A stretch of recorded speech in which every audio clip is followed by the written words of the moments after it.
Hare Krishna, welcome to my another new study blog. Video শুরুতেই আমি ক্ষমা চেয়ে নিচ্ছি এতদিন ধরে ইউটিউব থেকে ছুটি নেওয়ার জন্য। আসলে আমার একটু প্রবলেম হয়ে গেছিলো, আমার গলার ভোকাল বক্সটা পুরো বসে গেছিলো। ফ্যারেঞ্জাইটিস উইথ ল্যারেঞ্জাইটিস দুটো একসাথে হয়েছিল, তো আমি কিছু কথা বলতে পারছিলাম না। এখন গলাটা জাস্ট একটু ঠিক হয়েছে আর কাশিটা একটু কমেছে, কিন্তু এখনও ওষুধ চলছে আমার। অনেক দিন ভিডিও দেওয়া হয়নি, অনেক মেসেজ আসছিল যে দিদি ভিডিও দিচ্ছ না কেন। একটু প্রবলেম হয়ে গেছিলো। আর সবথেকে বড় ব্যাপার, ফেব্রুয়ারি মাস শুরু হয়ে গেছে, জানি না পরীক্ষার ডেট কবে দেবে, তবে এবারে যেন মনে হচ্ছে যে আর বেশি দিন নেই। আর সবথেকে বড় ব্যাপার, টাইম ম্যানেজমেন্ট করাটা কিন্তু সত্যি এখন খুব ডিফিকাল্ট হয়ে পড়ছে। তো আজকে নিউ স্টাডি ব্লগটা শুরু করা যাক। আচ্ছা, তোমাদেরকে একটা জিনিস জানিয়ে রাখি, আমি এই যে কদিন আমি ভিডিও দিতে পারিনি, সেই কদিন আমি কি পড়েছি। আমি যত রিজনিং পার্টটা আছে, রিজনিং পার্টটা তো অনেক বড়, তো রিজনিং পার্টটা আমি পুরোপুরিভাবে কমপ্লিট করে নিয়েছি। এখন আমার চলছে ম্যাথামেটিক্সটা কমপ্লিট করার পর আমার আর সেরকম কিছু বাকি থাকবে না। আর যেগুলো বাকি থাকবে ওগুলো আমি আর করবো না। এবারে রিভিশনের উপর পুরোপুরিভাবে ফোকাস করব আর মক টেস্টগুলো দেবো। তো মক টেস্টের জন্য আমি এখনও কিছু ভাবিনি। অ্যাকচুয়ালি শরীরটা এতটাই খারাপ হয়ে গেছিলো যে পারছিলাম না। তো চলো আজকে ভিডিওটা শুরু করি। আগেই বলে রাখছি, গলা বসে গেছে, তাই ভয়েসটা একটু অন্যরকম তোমাদের লাগতে পারে। আচ্ছা, আমি নর্মালি না কখনো অনলাইন সোর্স থেকে আমি পড়াশোনা করি না, কিন্তু এই নন ফার্মা পার্টের ক্ষেত্রে আমাকে অনলাইনে সোর্স থেকেও পড়তে হচ্ছে। এমন নয় যে আমি যে ভিডিওগুলো ফলো করছি তোমরাও সেই ভিডিওগুলো ফলো করো। তোমরা ইউটিউবে যাবে, প্লেন চ্যাপ্টারের নাম লিখবে, দিয়ে দেখবে সেখানে অনেক স্যারের ভিডিও পেয়ে যাবে যারা ম্যাথস পড়াচ্ছেন। তো যে কোনো একটা ভিডিও তোমরা চুজ করে নেবে তোমাদের ইচ্ছে মতো, যে সেখান থেকে তোমরা করতে পারো। মোটামুটি আমি দেখলাম ইউটিউবে যে হারে আদিত্য রঞ্জন স্যার যে হারে পড়াচ্ছে, কাফি একটা ভিডিও দেখে নিলে তোমাদের আশা করছি আর কিছু আটকাবে না।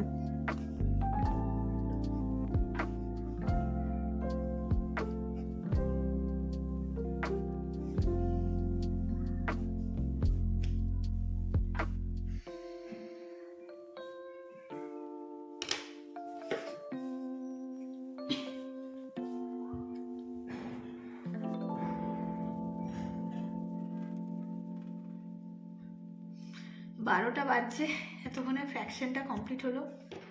এবার একটু ফ্রেশ হব, লাঞ্চ করব, তারপরে আবার বসবো।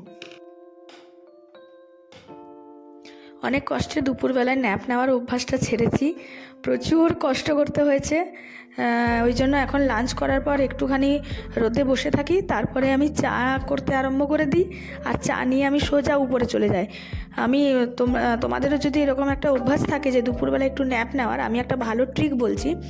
সেটা হচ্ছে, ভাত খাওয়ার পর বা লাঞ্চ করার পর তোমরা বেডের আশেপাশে থাকবে না, বেডটাকে পুরোপুরি ছেড়ে দাও। বেড থেকে উঠে গিয়ে, মানে বেডের মধ্যে যদি বসেও পড়ো একদম বসবে না, হয় মাটিতে বসে পড়ো, আর না হলে সব থেকে ভালো স্টাডি টেবিলে বসে পড়ো।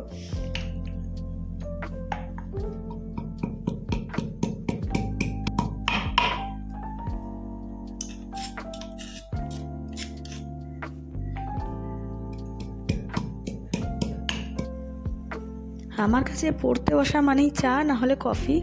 তবে কফিটা আমি শুধু শীতকালেই খাই, নর্মালি খাই না। আর চা বলতে আমি শুধু লিকার চাই খাই, আমি দুধ চা খাই না একদমই।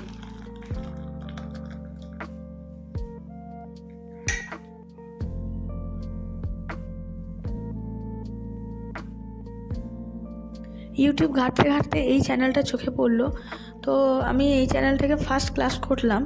একটা দুটো মোটামুটি ভালো লাগলো, খুব একটা খারাপ নয়, তবে খুব একটা ডেপথে নয়। মানে যদি কোশ্চেন একটু ডেপথে চলে আসে না তাহলে কিন্তু হবে না। তো সেক্ষেত্রে আমি বলবো তোমরা আদিত্য রঞ্জন স্যারের ক্লাসই ফলো করো।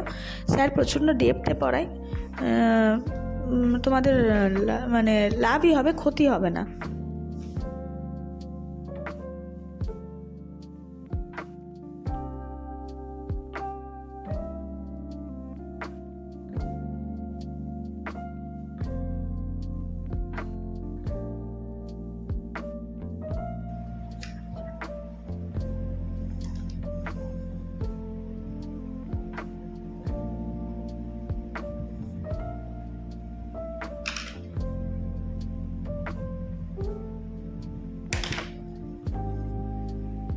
ওকে, আজকে সকাল থেকে 3টে চ্যাপ্টার কমপ্লিট করলাম। একটা হচ্ছে ভগ্নাংশ, একটা হচ্ছে লসাগু গসাগু, আর একটা হচ্ছে প্রফিট অ্যান্ড লস। অলরেডি রাত হয়ে গেছে, আজকে আর ভালো লাগছে না, শরীরটাও ঠিক নেই। তো এবারে শুয়ে পড়বো, একটু স্কিন কেয়ার করবো, তারপরে শুয়ে পড়বো। চলো স্কিন কেয়ার করা যাক।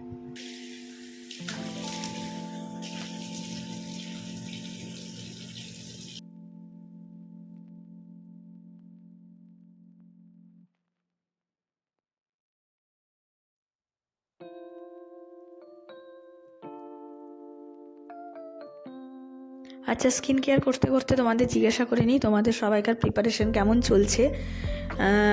আমাকে কমেন্ট করে অবশ্যই জানাবে, আর যদি কমেন্ট না করো তো আমাকে মেসেজ করে দিও, আমি রিপ্লাই করে দেব। তবে এখন আমি সবার রিপ্লাইটা করতে পারবো না, একটু চাপেই আছি আমি এখন। শরীরটা প্রচণ্ডই খারাপ। শরীরটা ঠিক হলে আস্তে আস্তে আমি আবার ট্র্যাকে ফিরে আসবো।